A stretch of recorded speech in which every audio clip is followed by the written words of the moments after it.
Alors, ensuite, si vous souhaitez, par exemple, donc travailler avec GitHub, vous pourriez avoir envie de travailler sur un espace personnel. Donc, pour ça, on pourrait créer un deuxième remote sur votre PC local, vous permettant de choisir où est-ce que vous voulez pousser vos différences. Est-ce que vous voulez les pousser sur votre projet personnel GitHub ou est-ce que vous voulez les pousser sur le projet d'équipe officielle sur GitHub? Sur GitHub, ils ont un outil très simple qu'on appelle un fork en haut à droite. Donc n'importe quel projet GitHub contient toujours ce bouton. Sur certains projets, vous allez voir qu'il y a déjà un chiffre à côté, c'est le nombre de personnes qui ont créé un fork. Donc imaginons que moi je veux travailler sur Randonnée Data Trek. J'ai pas forcément ni le droit de travailler sur ce projet, parce que peut-être qu'ils m'ont pas donné les droits d'écriture parce qu'ils me font pas confiance, ou qu'ils me connaissent pas. Ou peut-être que j'ai pas envie de tout de suite travailler dessus parce que je risque de tout casser. À ce moment-là, je vais créer un fork, donc je clique tout simplement sur le bouton. Il va me demander où est-ce que je veux le mettre, donc là c'est les organisations où je travaille, mais on voit que j'ai mon espace personnel. Je peux aller dedans, ça va charger un tout petit peu, et on voit qu'il est en train de me dire qu'il est en train de forker le repository pour m'en créer un chez moi. Ici, vous voyez, au lieu d'avoir le nom de l'organisation Randonnée Data Trek Partage, maintenant c'est Réunion Noël Partage. Donc ça, c'est mon compte GitHub avec le nom du projet. Et il me dit bien que ça a été pris depuis le compte d'Ivado, le projet Partage. Et là, vous retrouvez le bouton code, sauf que cette fois-ci, dans le HTTPS, au lieu de Data Trek, vous trouvez Réunion Noël. Alors ça va nous permettre de faire exactement comme vous voyez ici, de pouvoir en fait, au lieu de cloner directement DataTrek, je vais pouvoir cloner mon fork personnel, il va s'appeler Origin, et je vais pouvoir en ajouter un deuxième, Remote. Je vais lui donner un nom que je veux. Donc, comme vous voyez à gauche ici, je vous ai toujours mis les options directement. Donc, vous pouvez mettre le nom que vous voulez et l'URL de votre choix. Donc ici, j'ai décidé de l'appeler Upstream. C'est un nom assez commun pour dire officiel. C'est ou le projet officiel, celui qui sera officiellement partagé au monde entier, celui qui est le plus à jour. Donc nous, on l'appelle souvent Upstream par convention, mais vous pouvez l'appeler comme vous voulez. Et cette fois-ci, j'ai mis l'URL de Randonnée Data Trek. Ça veut dire qu'à partir de là, je peux faire par exemple un git push pour pousser mes dernières différences sur Origin Master par exemple, ou sur Upstream Master. Ça va me permettre de mettre les différences soit sur mon fork à moi, et de juste les synchroniser sur le cloud pour ne pas les perdre au cas où je perde mon laptop, ou au cas où j'ai un dégât. Ou sinon, je peux les mettre directement sur le compte officiel pour les partager au grand public. Parfois, et la majeure partie du temps, quand vous travaillez dans des domaines un peu plus professionnels, vous serez obligé de les mettre sur votre espace, parce que les comptes officiels vont être bloqués pour des raisons de sécurité. Et ensuite, avec GitHub, vous allez pouvoir utiliser ce qu'on appelle des pull requests, qui vont donc gérer les conflits pour vous directement depuis GitHub, sans faire de Git command line. Est-ce que c'est clair pour tout le monde jusque-là? Vous comprenez la notion du fork? Je veux bien que tu réexpliques le upstream. Alors, pourquoi le nom ou qu'est-ce que c'est concrètement? Qu'est-ce que c'est? En fait, en gros, donc c'est pas la même chose que juste faire un clone de ton repository que t'as fork chez toi. Ça, c'est t'as cloné en fait le repository de randonnée DataTrek. Et si tu fais des modifications, tu l'envoies directement sur randonnée DataTrek. C'est ça? Voilà. Alors ça serait la manière si tu travailles sans le fork, effectivement.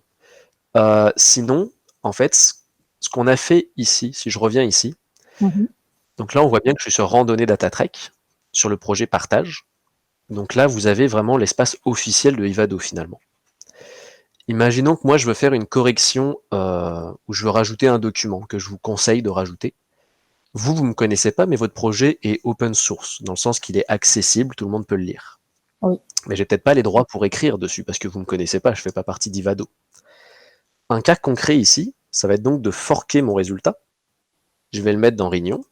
Donc là, il reconnaît qu'il existe déjà, donc il m'emmène dessus, sinon il l'aurait créé. Et à la place, je vais pouvoir cloner celui-ci, qui est vraiment à moi. Vu qu'il est à moi, que c'est une copie personnelle, je vais pouvoir faire tout ce que je veux dessus.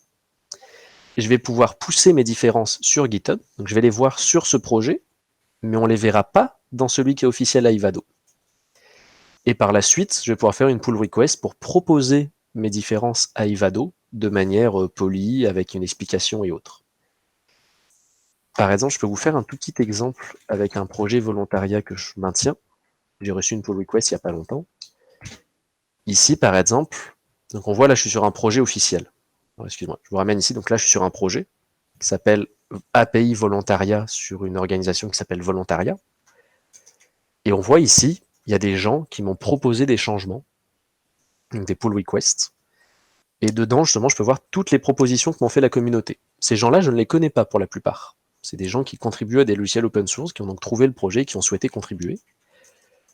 Si je rentre dedans, on voit que lui m'a poussé une branche qui vient de son fork à lui, Yannick Olivier, de sa branche Feature Tags. Donc il a ajouté une nouvelle fonctionnalité qui s'appelle Tag. Il a appelé une branche comme ceci.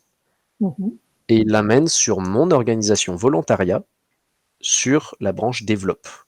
Donc ça, c'est exactement ce qu'on a vu un petit peu sur le graph tout à l'heure. Finalement, c'est une branche de travail qui se ramène sur la branche Develop. C'est un cas concret. On voit qu'il a mis une petite explication. Et moi, ça me permet de voir ce qu'il a proposé et de pouvoir commenter en lui disant qu'est-ce qui va pas, et lui demander de corriger des choses. Et donc, on peut contribuer ensemble. Et quand je serai prêt, je vais pouvoir merger ces résultats. Donc, je vais pouvoir ajouter sa différence sur le projet officiel. Parce que vous imaginez bien que, par exemple, si vous travaillez avec Windows, il y a beaucoup trop de développeurs pour qu'on puisse juste tous écrire comme ça. Il y a vraiment des gens qui sont en charge d'accepter les différences. Chose que je vous conseille dans votre projet. Parce que même si vous êtes que 3, c'est très intéressant d'avoir une personne en charge d'intégrer les différences, qui est un peu finalement votre gestionnaire de projet, et qui sait en tout temps où est-ce que vous en êtes. De plus, ça vous permet d'avoir un meilleur moyen de dialogue, parce qu'une pull request, contrairement à juste gérer vos branches manuellement sur votre PC, c'est plus simple, c'est graphique, ce que vous allez adorer pour la plupart, et vous pouvez rajouter des commentaires, voir directement les différences avec quelque chose beaucoup plus visible qu'une ligne de commande ou un logiciel sur votre ordinateur, et vous avez des outils pour collaborer et rajouter des commentaires. Et tout ça gratuitement. Mais du coup, le git remote add upstream, c'est la même chose qu'un pull request? Alors, justement, ici, quand on fait un git clone, donc vous créez votre repository en local, ça veut dire que non seulement vous avez initialisé un repository, mais en fait, il a aussi ajouté un remote, qui est celui de GitHub, donc l'URL qu'on voit ici, et il l'a déjà synchronisé chez vous. C'est ça qu'il fait en réalité. Il init un repo, il rajoute un remote, et il le synchronise. Ce que vous faites en faisant un git remote add upstream, c'est juste rajouter un nouveau moyen de communication distant. À ce stade-là, vous ne l'avez pas synchronisé, vous êtes juste capable de parler avec. Donc vous allez être capable, par exemple, de faire une commande pour dire « Maintenant, je veux pousser sur le compte officiel directement, sans faire de pull request, je vais juste écrire dessus. » Ça vous permet donc de choisir dans quelle case, un peu, si vous voulez pousser vos différences. Est-ce que vous voulez le mettre chez vous ou directement sur la chose officielle? Ça vous permet de gérer plusieurs versions de votre projet global. Mais du coup, dans ce cas-là, avec le upstream, si je veux push chez Randonnée DataTrek, il faut que eux acceptent mon push ou enfin Randonnée DataTrek il est ouvert, mais alors ça c'est un très bon point. Vous par exemple sur Randonnée DataTrek, vous avez sûrement bloqué les branches. Ça veut dire que si j'essaye, là je suis chez moi, excuse-moi. Hop, si je viens ici, je peux regarder. Non, donc vous n'avez fait aucune protection des branches. Donc là, ça veut dire que n'importe qui fait partie de l'organisation a le droit d'écrire dessus. Donc moi, je peux venir et je peux commencer à modifier le contenu. Chose que du coup, tu veux pas forcément. Parce que je fais pas partie de notre organisation et là, actuellement, je pourrais venir ajouter le logo de mon entreprise en disant Fier Sponsor. Donc tu pourrais bloquer ça. Mais en même temps, tu pourrais dire qu'en tant qu'intervenant, tu serais peut-être heureuse que je puisse venir modifier ton contenu et l'améliorer pour toi. Te proposer des améliorations en tant que contributeur. À ce moment-là, je vais pouvoir forker mon projet, je vais cloner le mien, je vais ajouter le remote sur ton projet à toi, Oui. et je vais pouvoir pousser mes différences sur le mien et te les proposer par pull request. Ok, d'accord. Ok. Ok. Donc l'idée, c'est vraiment, le fork, c'est d'avoir un endroit où tu peux faire tout ce que tu veux parce que parfois, les gens bloquent les projets officiels. Mhm. C'est aussi un très bon moyen de collaborer ensemble parce que ça permet, comme là sur ce repo ici, d'avoir généralement que une ou deux branches, soit la master, la main et la develop, mais on voit pas toutes les branches de travail au point où on est perdu. Les branches de travail se retrouvent sur les projets de chacune des personnes et donc chacun a juste son ensemble de choses mal rangées. Alors, y en a qui demandent c'est quoi la différence entre un fork et un clone. Alors, le fork, c'est vraiment quelque chose qui n'existe pas dans Git. C'est vraiment propre à GitHub. Et c'est juste le fait de, grosso modo, faire une copie d'un projet GitHub sur votre espace personnel. Donc, par exemple, ici, comme on l'a dit, on était sur l'organisation d'Ivado, randonnée DataTrek. Et quand je fork, on le voit bien, j'arrive sur mon espace à moi GitHub. Donc, c'est le fait de créer en fait un nouveau repository qui est une copie parfaite, qui ne va pas vraiment avoir de lien hormis ce petit lien ici. Et ça va vous permettre, par contre, de pouvoir travailler en local et de choisir où vous voulez travailler. Le clone, lui, c'est le fait de venir synchroniser un espace en ligne, un remote, sur votre espace local, sur votre ordinateur. Donc je peux très bien créer des forks sans du tout installer Git sur mon ordinateur. Ça ne me permettra pas du tout de travailler. Ça va juste me permettre de faire une copie du projet. Par contre, quand je vais vouloir travailler en local, je vais être obligé de faire un Git clone.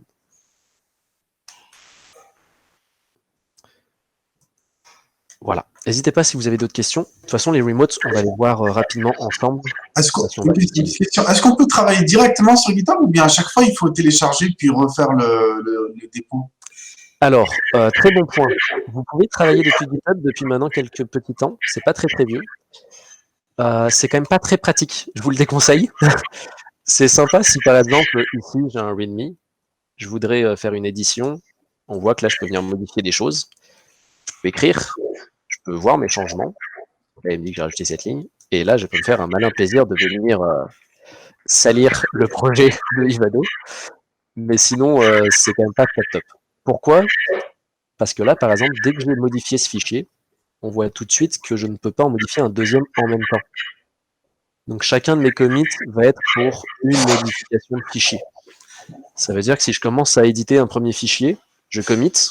Si quelqu'un vient travailler à ce moment-là, il n'y a plus rien qui marche. Parce qu'il faut peut-être que j'aille modifier d'autres fichiers pour que tout ensemble soit cohérent. Parce que peut-être qu'ils se référencent les uns les autres. Travailler en local, c'est quand même beaucoup plus intéressant. Parce que vous allez pouvoir faire toutes vos modifications, vérifier que ça marche, et ensuite faire un commit pour la chose que vous avez fait. Donc, un commit, en général, ça fait une chose, et ça le fait bien. Ça veut dire qu'on s'attend à ce que quand vous faites votre commit, vous avez fait une différence, mais vous l'avez fait complètement. Vous n'avez pas fait juste la moitié, vous allez en faire un autre plus tard. Ok? Donc c'est mieux de toujours de télécharger le fichier, de travailler dessus, après de le refaire au dépôt, c'est ça, le repos?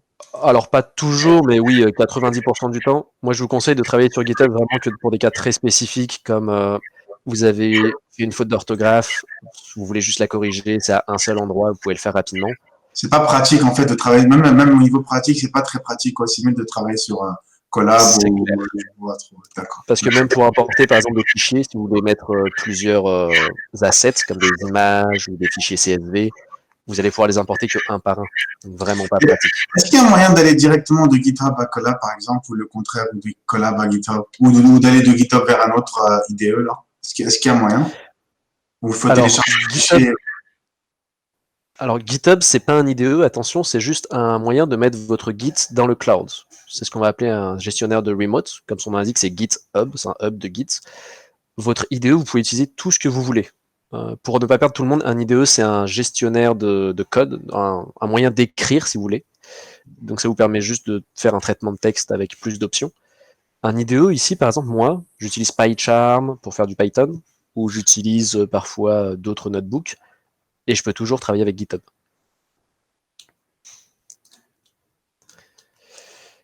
Pouvez-vous redire la différence entre fork et clone? Y a-t-il une différence entre travailler sur du code développé sur un serveur de calcul ou en local? Alors, Je vais redire une petite dernière fois. Après, de toute façon, on va avancer parce que ça va vous permettre de mieux comprendre le remote, sinon on va juste s'y perdre. Un fork. La différence entre fork et clone. C'est la même personne qui te pose une deuxième question. Ah, pardon. Excusez-moi, parce que vu que j'ai revu le texte, il y a une différence entre travailler sur du code développé sur un serveur de calcul ou en local. Non, peu importe. Je sais pas exactement qu'est-ce que tu veux dire par développer sur un serveur de calcul, parce que un serveur de calcul, ça sert à calculer, pas forcément à développer du code. Mais peu importe d'où vient votre code, il peut être partagé sur Git. Ça peut même être du code auto-généré par des serveurs. Moi, par exemple, j'ai des systèmes des fois asynchrones, donc des tâches qui roulent tout le temps, qui en fait viennent voir mon code et l'améliorent en ajoutant des choses automatiquement quand ils détectent certains cas, et ils le committent automatiquement. Notamment, on a beaucoup de choses sur Internet que je vous conseille d'utiliser pour Python, comme PyUp qui vous permet... pas PyUp... non, j'ai pas le nom là comme ça tête, je pourrais vous le retrouver, mais c'est un système qui vous permet de trouver vos dépendances Python, donc tout ce qui est PyUp. Si ça, c'est PyUp, pardon, excusez-moi. PyPy qui gère à gérer vos packages, PyUp qui vous permet de les tenir à jour. PyUp vous fait des pull requests automatiquement en vous disant hey, j'ai vu que tu utilisais telle dépendance, comme par exemple Panda, mais tu utilises une version de Panda qui est ancienne et qui contient des failles de sécurité. Je te propose de passer à celle-ci. Et il vous fait la différence de code automatiquement, il vous la propose, comme ça vous avez juste à la merger. Donc même des systèmes automatisés, si c'est ça que tu voulais dire, peuvent travailler avec Git. Alors, je vais vous montrer après. Vas-y. En fait, pendant que tu parlais, j'ai modifié le code, par exemple, sur le partage. Du coup, je voulais savoir comment toi, tu sais que la version que tu as forkée, elle a été mise à jour. Enfin, est-ce qu'il y a un moyen que tu le saches et que du coup, ta version de fork, elle est mise à jour ou du coup, tu dois retélécharger le dossier? Alors, c'est une très bonne question. On ne va pas recevoir de notification. On ne va pas avoir comme des avis automatiques. J'ai aucun moyen de le savoir en soi. Par contre, je peux le comparer et le détecter. C'est-à-dire que je peux aller voir si ça a changé, mais il n'y a pas moyen que ça m'avertisse. L'idée, ça va être en fait de resynchroniser mon fork. Donc je vais faire un fetch, ce qu'on appelle un git fetch. Il va me lister toutes les nouvelles différences. Il va me dire lesquelles il a téléchargées.